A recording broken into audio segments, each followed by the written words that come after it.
Kelvin Gastelum, he has recommitted himself, AJ. He says, I am down with the middleweights now. No more flip-flopping welterweight. I'm strong. I got some muscle.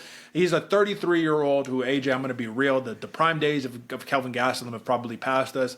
When I look at him, I swore the man was 40, but yeah, I agree. 33 years old right there. And you fight the 28-year-old Joe Pyfer with a chip on his shoulder, pissed off about the UFC PI in Mexico, says it needs to be more American, and I'm here to knock out Kelvin Gastelum because he's repping halfway. Mexican-American, nah. We going in here all America, baby. Jokes aside, listen, man, this is a fight right here for the first time in a long time watching Kelvin Gastelum and you know, analyzing fights and posting wagers where I don't know if the chin of Kelvin Gastelum will hang in this one. You know what I mean? Talk to me a little bit just about, like, what are your thoughts about Kelvin Gastelum? Because when you think Kelvin Gastelum, the era you think of is what? The Israel Adesanya era, right?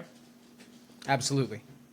But we're not there no more. You know what I mean? Like, those days are long gone. So that's what I'm saying. It's like, all right, well, Kelvin Gastelum has not looked like the Kelvin Gastelum of old. But the last fight that he had that was competitive at 185 was what? Chris Curtis? Chris Curtis, yup, and a decision. And he won the fight. I mean, did he win the fight? But he won the fight, right? But you were dealing with a conventional boxer in Curtis. I think if you play that game with Gastelum, he could still look awesome. Don't get me wrong. But I think Joe Pyfer is going to try to knock his head off, take him down, TKO him on the ground or submit him. I'm not confident in the gas tank of Pyfer for 3 rounds, but I don't think it's going to take that long for him to be able to get it done. What do you think? Yeah, Derek, I mean, I agree with you, and I was going back and looking at all the Kelvin Gastelum fights, right? You'd look, and you're like, man, this guy, he's durable, he's good, never been knocked out, literally, nope. never been knocked out.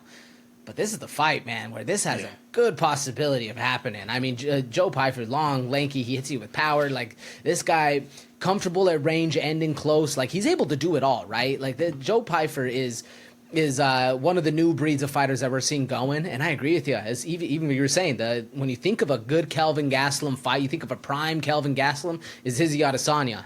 Now Izzy's basically gone. I mean, he's not like he's out of the UFC, but we've seen the time pass him, and it's the same thing for Kelvin Gastelum. I think it is out of there.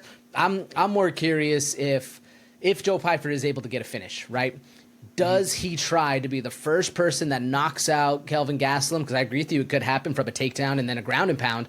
Or does he take the submission? Because Kelvin Gastelum's been finished by submissions, I want to say, like 3 or 4 times. I don't have the actual number up, but that he has been finished before by submission. It seems to be the smarter path. But also, I mean, first person to knock out Kelvin Gastelum is a notch for your belt. Yeah, notch on your belt for sure. He said it in his interview that he did pre-fight. He said, I want to be the first to knock him out. People are betting on me just gassing out, and if that's your only bet, you better come correct, because if not, you're going to get put to bed. And I agree, man. I just think that it's a durability type thing with age. You know what I mean? Like Kelvin Gastelum, if he's not the most fit that he's ever been, the most healthy that he's ever been, if he's not the most peak version of Kelvin Gastelum against a young fighter entering his prime like Joe Pyfer, think about it, man. Aside from him getting dropped on his arm and like snapping his arm or shoulder or whatever the dislocation was in the Contender Series, he has pretty much been on a rampage aside from cardio issues with Hermanson. So my notes on this one, man, is Kelvin Gastelum, a little reason to be worried is because he's way shorter and he's got way shorter reach. So 4-inch reach disadvantage, 5-inch height disadvantage. On top of that, 3-4 when closing as an underdog in the UFC. And AJ, right now, he is a plus 245 dog, minus 310 for Joe Pyfer. So the first question that you have to ask this, again, this is a price. Do you pay this price for Joe Pyfer? Given everything that we just said, we basically framed this up to say this is Joe Pyfer's fight to lose. If we're so confident, are we betting minus 310, or do you think that there's a little more nuance to what Kelvin Gastelum can bring to the table? The one bit of nuance that I see, Derek, is that gas tank.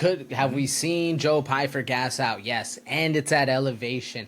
And as small as Kelvin Gastelum is, there's not a bigger dog in a fighter. Like Kelvin Gastelum is right up there with the rest of them. This dude is always in the fight, down to scrap, down to go and exchange whatever you want. Like Kelvin Gastelum is a fighter's fighter. Like he does get a lot of respect right there. And for the decision, I mean, this is very much a fight for Joe Pyfer to lose. I don't feel great at 310. It's not something I'm leaping and bounding looking to pay. If it was like 250, 200, I think that's a lot more fair of a price, especially against a vet like Kelvin Gastelum. I just don't know, man. 310 sounds a little crazy, but I by all means of the imagination, I expect him to win this fight, though.